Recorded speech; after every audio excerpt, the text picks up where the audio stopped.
why is a $5 million guy helpful to a $60,000 someone who's just starting out?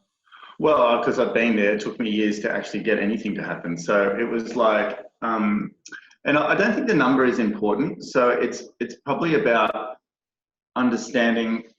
It interests me how he says he's discouraged, but full of tenacity. So it's really interesting because you can only get discouraged if you feel like you're not meeting your own expectation. I've never been discouraged in my entire career. Sure, you get disappointed when you lose a listing or don't get invited or whatever, but my hunger way outweighed any self-judgment. Like it was, I always knew I would become successful. And I think when you have that thing and you're not really looking for it, you get discouraged when you look for it too much. You know, like you think you should be somewhere where you're not. And, you know, for the first year, I didn't list anything, and then the next year, and took 3 years, 4 years to even get any sort of traction. So I was more interested in getting in front than I was like thinking I should be somewhere. So I was like more interested in how do I run faster than everybody else? How do I apply myself more than everybody else that other people have trouble keeping up with me? That was really my tool. So I think sometimes we can overcomplicate this thing so much because you listen to trainers, people, coaches, all this sort of stuff, and there's all these tools that you should be using and should be doing, but really what it comes down to is, at first, how fast you can run. I really believe that.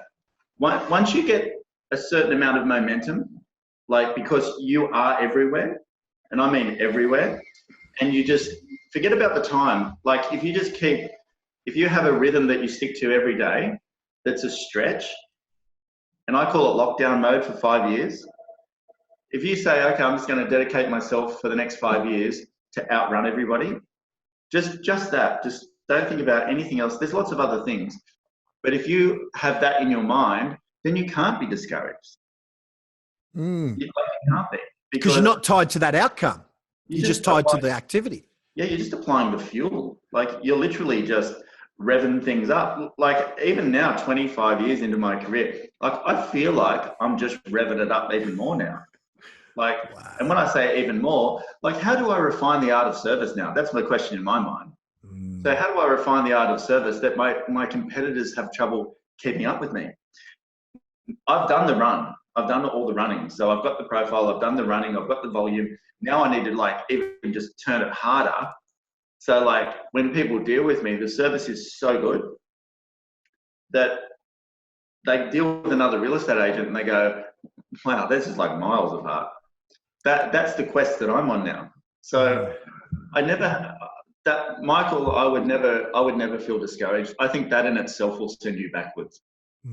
Hey, I'm glad you liked that little excerpt, that little mini lesson from the Real Estate Experts podcast. What you want to do though is find the main podcast, whether that's at your favorite podcast catcher, to find full episodes, not only of this interview, but of other amazing paid quality trainings that we bring to you each and every week. So find realestaterenegades.com.au, which will lead you to all of your favorite podcast catchers, or just do a quick Google search. I'm sure you'll find it.